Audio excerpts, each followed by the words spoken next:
Everyone, कैसे हो आप सब लोग।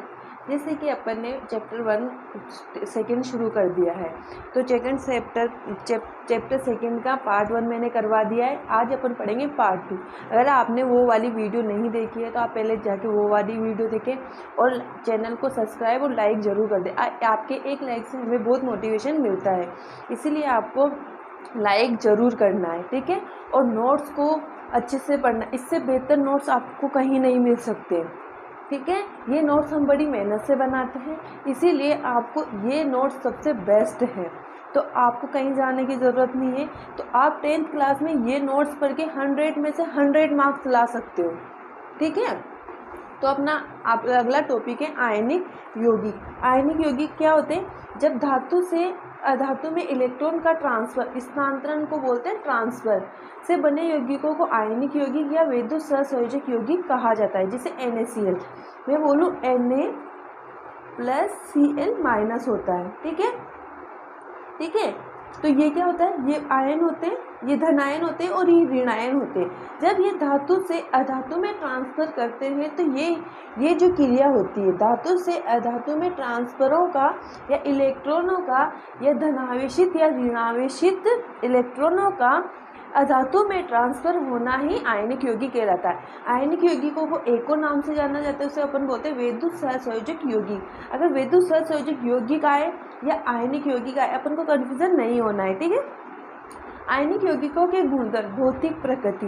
भौतिक प्रकृति क्या होती है? Physical property. देखो, भौतिक प्रकृति वो होती है जिसको ऐसी कोई चीज़ जिसको अपन बाहर से देख के आइडेंटिफाई कर सकते हैं कि ये चीज़ वो है। जैसे मुझे एक बाउल में वाटर दे रखा है, अगर मुझसे पूछा जाए ये चीज़ क्या है, तो मैं उसको देख के बता सकती हूँ कि ये वाटर है। कैसे? क्योंकि मुझे पता है वाटर लिक्विड फॉर्म में होता है ना, और उसका कलर वाइट होता है, ठीक है, इतना पता है। अगर मैं उसको केमिकल रिएक्शन में देके एक प्रणाली में देके भर के दिया जाए मुझे, तो मुझे क्या पता चलेगा कि वो वाटर है? क्योंकि मुझे उसकी केमिकल रिएक्शन पता करनी पड़ेगी। केमिकल रिएक्शन के थ्रू, रासायनिक अभिक्रिया के थ्रू मुझे पता चलेगा कि इसमें 2 हाइड्रोजन के एटम है और 1 ऑक्सीजन का एटम है, तो इसका मतलब ये H2O है। तो भौतिक प्रकृति वो होती है जिसको अपन बाहर से देख के पूरा आइडेंटिफाई कर सकते हैं कि ये चीज़ वो है, ठीक है। तो अपना है आयनिक यौगिक सामान्य ठोस एवं कठोर होते हैं, क्योंकि इन यौगिकों में विपरीत आवेशित आयनों के मध्य स्थिर वैद्युत बल, आकर्षण बल कार्य करता है, ठीक है। देखो, ये क्या होता है? विपरीत आवेशित। विपरीत आवेशित क्या होता है? यहाँ पे प्लस का होगा तो यहाँ माइनस का चिन्ह होगा, और इनके बीच कौन सा बल कार्य करेगा?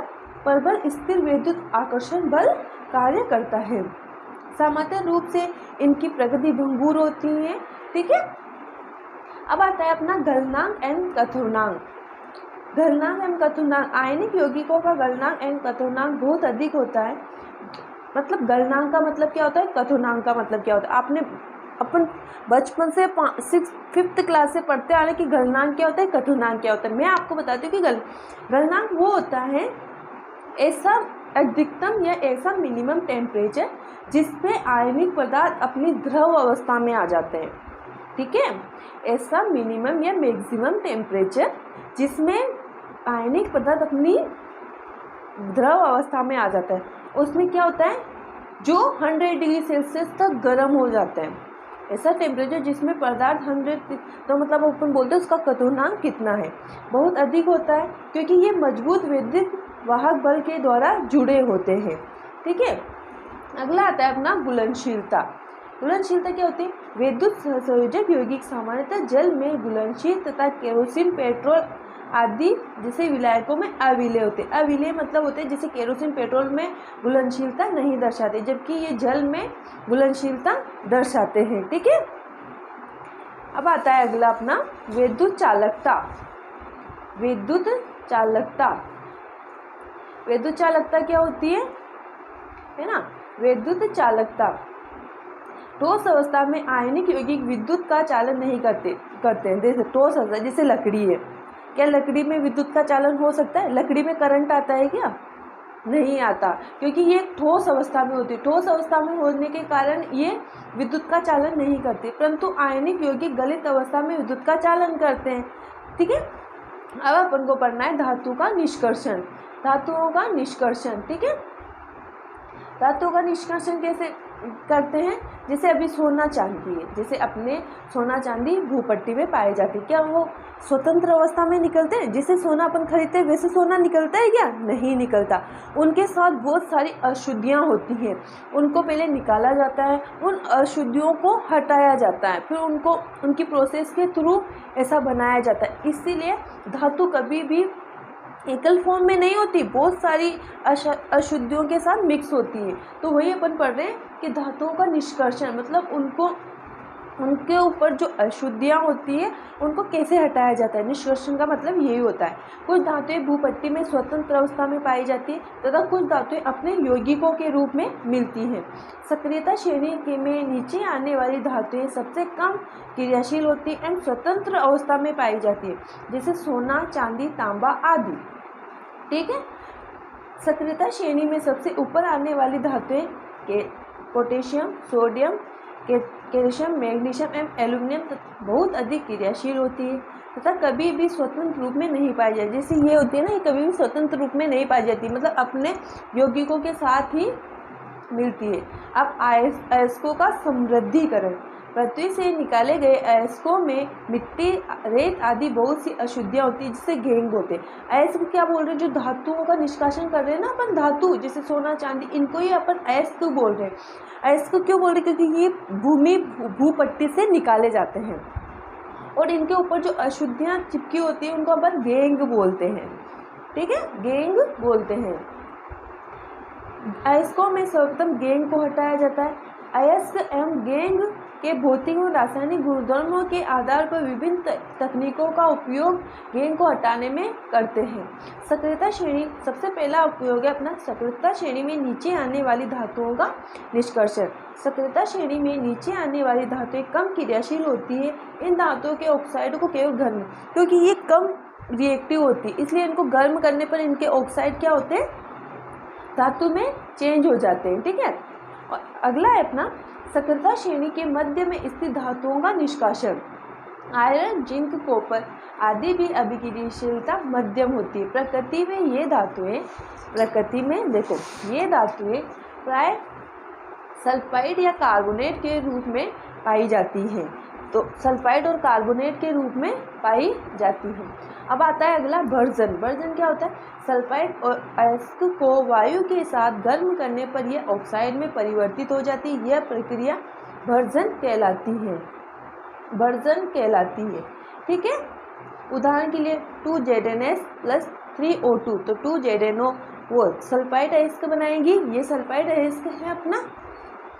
अगला आता है अपना निस्तापन।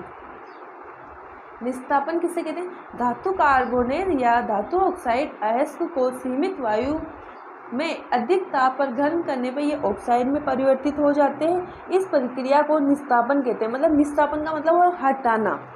ठीक है। तो धातु कार्बोनेट या धातु ऑक्साइड को जब हाई टेम्परेचर पर गर्म किया जाता है तो उनके ऑक्साइडों में परिवर्तित हो जाती हैं। तो इस प्रक्रिया को अपन निस्तापन कहते हैं।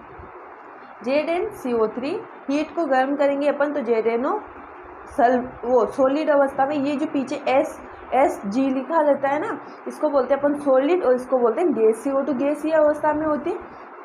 ठीक है। तो अगला आता है अपना थर्मिट अभिक्रिया। आयरन ऑक्साइड Fe2O3 की क्रिया एल्यूमिनियम धातु से पर अत्यधिक मात्रा में ऊष्मा उत्पन्न होती है जिससे धातुएं गलित अवस्था में आ जाती हैं। इन दोनों के बीच की अभिक्रियाओं का उपयोग रेल की पटरी एवं मशीनी पुर्जों की दरारों को जोड़ने में किया जाता है। ये भी ध्यान रखना। ठीक है।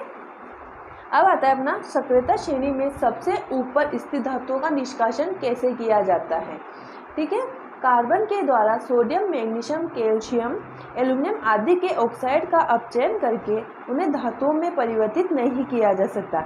इन धातुओं को विद्युत अपघटनीय अपचयन द्वारा प्राप्त किया जाता है, क्योंकि ये एक नई विधि है ना। सबसे ऊपर जो धातुएं होती है ना वो सबसे अधिक क्रियाशील होती है। ठीक है।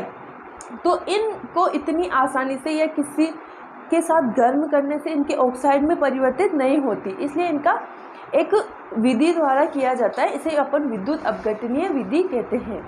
ठीक है। तो अपना आता है धातुओं का परिष्करण। विभिन्न अपचयन प्रक्रमों से प्राप्त धातुएं पूर्ण रूप से शुद्ध नहीं होती। धातुओं से अवद्रव्य हटाने के लिए सबसे अधिक प्रचलन संयुक्त विधि, विद्युत अपघटनीय विधि, ये 5 नंबर का क्वेश्चन पूछा जाता है, इसलिए आप इसको अच्छे से नोट्स बना लेना, ठीक है। विद्युत अपघटनीय परिष्करण, कॉपर, जिंक, टिन, चांदी, सोना जैसी अनेक धातुओं को विद्युत अपघटन द्वारा परिष्कृत किया जाता है। इस प्रक्रम में अशुद्ध धातु को एनोड तथा शुद्ध धातु को कैथोड पर लगाया जाता है।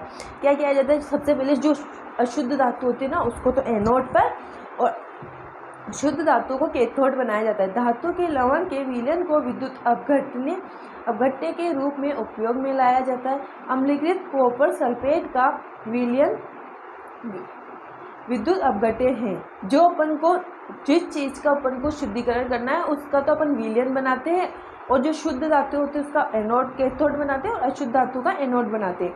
अम्लीकृत कॉपर सल्फेट का विलयन विद्युत अपघट्य है। अशुद्ध तांबा एनोड है, जबकि शुद्ध तांबे की पट्टी कैथोड का कार्य करती है। विद्युत धारा प्रवाहित करने पर शुद्ध तांबा कैथोड पर निक्षेपित हो जाता है। विलय अशुद्धियाँ एनोड की तली पर निक्षेपित हो जाती है, जिसे एनोड पंप कहते हैं। देखो ये कैसे बता रहा है, जैसे मैं आपको इधर समझाती हूँ, ठीक है। ये कोई एनोड है, ये कोई जैसे ये कोई पंप है ना, इसमें क्या भरा होता है, इसमें तो अशुद्धियाँ भरी होती है, और इस तरह होता है कैथोड जो शुद्ध होता है, और इधर होता है एनोड, और इसके ऊपर एक पंप लगा होता है जो ये इसमें से पिघल के इस पर जमा होता रहता है। जो इधर और जो अशुद्धियाँ होती है वो नीचे तली में ही रह जाती हैं। अब आता है अपना संक्षारण।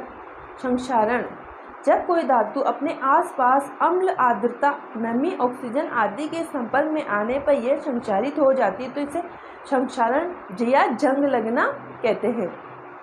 संक्षारण की प्रमुख घटनाएं, लंबे समय तक आर्द्र वायु में रहने पर लोहे पर भूरे रंग की परत चढ़ जाती है, जिसे जंग। अपन ने आजकल बारिश का मौसम चल रहा है तो अपन ने देखा होगा कि अगर कोई वस्तु, लोहे की वस्तु खुली पड़ी है तो उस पर बारिश के होने पर उस पर परत चढ़ जाती है, भूरे रंग की परत चढ़ जाती है, उसे अपन बोलते हैं जंग लगना। खुली वायु में छोड़ देने पर सिल्वर की वस्तुएं वायु में उपस्थित सल्फर के साथ अभिक्रिया करके क्या बनाती है, सल्फर के ऑक्साइड बनाती हैं। सल्फर के ऑक्साइड बनाती है तथा काली पड़ जाती हैं। संक्षारण से सुरक्षा, देखो अब अपन जंग लगने से कैसे सुरक्षित कर सकते हैं।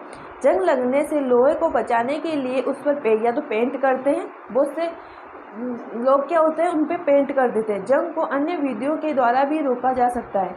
लोहे एवं इस्पात को जंग से सुरक्षित रखने के लिए उस पर जस्ते या जिंक की पतली परत चढ़ाई जाती है, जिससे विधि को यशद लेपन कहते हैं।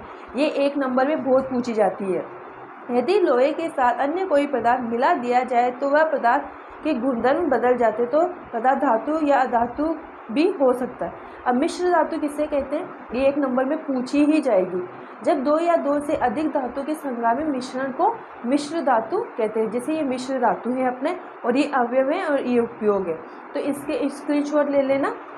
पीतल, कॉपर और जिंक, इनका उपयोग बर्तन व मूर्तियाँ बनाने में किया जाता है। और कांसा, कॉपर और टिन, ठीक है, टिन को अपन बोलते हैं कांसा। और ये है सोल्डर के साथ भी टिन है ना, तो पीवी और टिन विद्युत तारों की वेल्डिंग में।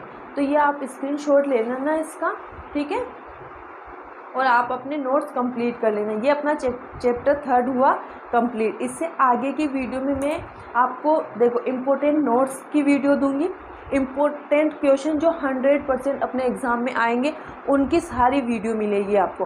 तो आप पहले चैनल को सब्सक्राइब ज़रूर कीजिएगा और वीडियो को लाइक शेयर ज़रूर कीजिएगा। Okay, thank you.